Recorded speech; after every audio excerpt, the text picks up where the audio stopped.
teams we are focusing on this preseason. Hello, the 76ers. I mean, they've got quite the situation on their hands. What do you do with your star player if you're the Sixers? What do you do? Do you keep him? Do you trade him? Do you fine him for not showing up? Will he actually play for you this season? It's hard when there's such tension on the team between your player and the team. We did get a little more insight into the problem at Media Day yesterday. Take a listen. Than us. Thanks, Joel. That's Joel. It's my center. He's so mad. We beat his ass last week in pickup. He got us back though. We beat him a couple games. Excuse my language. But yeah, we got him a couple games a couple weeks ago. Wait, hang on. Wait, I mean, we're obviously talking about Danny Green and Joel Embiid, right? The story of the offseason, how one beat the other one in a pickup game. Was there something else you were thinking that might have been even more pressing than that? Because if there was, I must have missed it. But Danny Green, Joel Embiid apparently made up, and it looks like both will be playing this season. So it's good for me to report to you. Things are good in Philadelphia right now, Kevin Wells. It's all good in Philly. Good to know. Oh, Glad good in we got Philly. that taken care of. I'm a reporter. I got my reporter. Looks like these guys are friends now. Luka and Kristaps. Luka was asked about Kristaps in Media Day. Here's the nice thing he had to say about him. First of all, he's 220. I don't know. Whatever, 220 centimeters. I don't know him. And he can make almost every shot, you know. I think he's in way better shape this year, especially mentally. You could see him having a good time when we were playing pickup. And I think he's going to have a great season this year. What do you like about him? Hey, he's 220. From now on, guys, guess what? Your old buddy KW's going metric. No longer am I going to be talking feet. I am just centimeters from here on out. So, hey, how tall is Boban? In my calculation, about 223. It's people are like, hey, how tall is Nick Wright?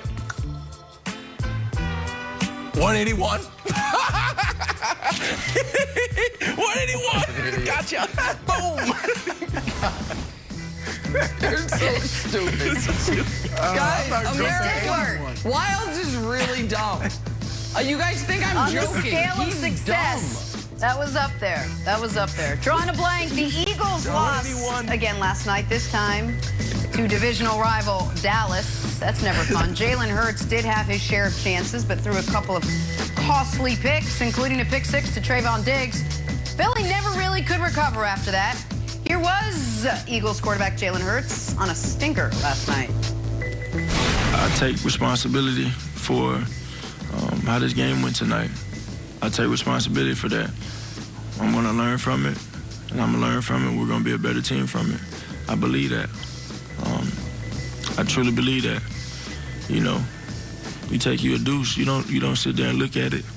You flush it and move on. We're going to flush it and move on. Good God. You can't. Wow. Just for the record, I was like, we're not going to put that in the show. And all the guys were like, oh, that's going in the show. That's the best soundbite ever. I was like, it's literally the worst soundbite I've ever heard. And they insisted and they won, and I was outvoted. But let me start with you, Chris Broussard. All 191 centimeters of you. Last night's loss to the Cowboys should have Eagles fans feeling blank. Why do you think I put it that way? Well, look, first of all, I got to give Jalen Hurts props. He is the epitome of cool. I love his voice. Obviously, there was a soundbite, but his suit. And did you see the hat he wore? Did you see the hat he wore into the stadium? I mean, the dude is cool. All right, that said, Jenna, my word is enlightened. Philadelphia fans should feel enlightened. Stick with me. I know you're confused at this point. Look, they know now who they are. All right, if you go back a few weeks, they were beginning to lose sight of who they really were. All right, they demolished Atlanta in week 1, 32-6. And all of a sudden, Philadelphia fans are thinking, we got something. But no, what you had was a horrible opponent. I mean, Atlanta is horrific. How anybody could pick them for the playoffs, I don't think Matt Ryan's dad picked them to make the playoffs. So that is an absolutely horrible team. But it fooled the Philadelphia fans. Oh, did somebody pick them? Oh. It fooled the let's just wait and Philadelphia see. fans. Then a week ago, you played a good San Francisco team that will make the playoffs in the NFC. You played them tough. Only lost by 6. So Philly fans were starting to think, we got something. Our division is weak. We can win. You saw Nick Sirianni wearing the Beat Dallas T-shirts he gave to all his players. He said it was like an old college rivalry. Philly was all in on this team. But now you know. You stink. All right? You knew it before the season started, but you got away from it. Now you're enlightened. You stink. This season is about one thing and one thing only. Seeing what you have in Jalen Hurts. Is he your guy? Great in week 1, bad in week 2, up and down in week 3. See if he's your franchise guy. That's what this season is about. Philly fans, consider yourselves enlightened after last night. Yeah. To your point, Broussard, week 1, there are a bunch of results from week 1 that I think now we can just throw out.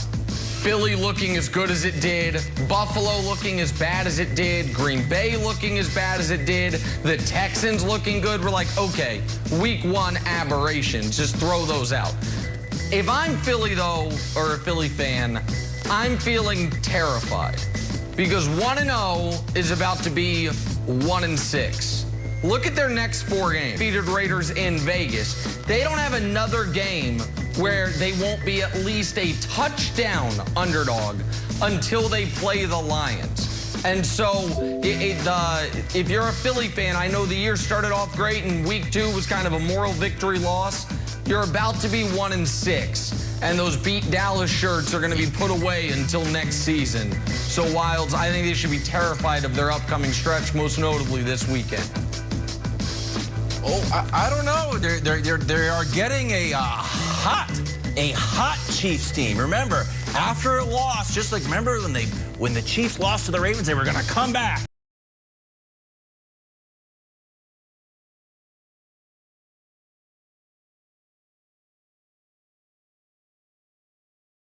Jenna, is Wentz watch. Why is that? Because you're on Wentz watch already. I know you thought you got divorced from Carson Wentz. Bad news. You got a text from Carson Wentz. I'm still here. And good news. I'm sticking it to you guys again. The Eagles get the Colts' first-round pick if Wentz plays 75% of the snap. Right now, the guy's at 98%. So when the Eagles fans are watching their team, they got to keep one eye on Wentz. And you're going to be in a weird spot if the Colts, Nick, are bad and Wentz is still playing, where it will actually be beneficial for the Colts to sit Wentz and actually beneficial for Wentz to sit down. It's bizarre. That's what they'll do. If the Colts are miserable, if they're like 1-8, I think Chris Ballard has to call Carson Wentz in and be like, listen, buddy, we're staring at a top 5 pick. It's not your fault, but we have to sit you the final quarter of the season so we keep the pick. And I think that's in play. I think the Eagles fans need the Colts to just be alive. And then they're going to draft a quarterback. Yeah, and they're going going to win, and Wentz is going to be out. No, Jacob Eason's going to win like 4 games in a row, and Wentz is going to be all stuck again. So it's just going to be a mess. It's going to be all stressed out.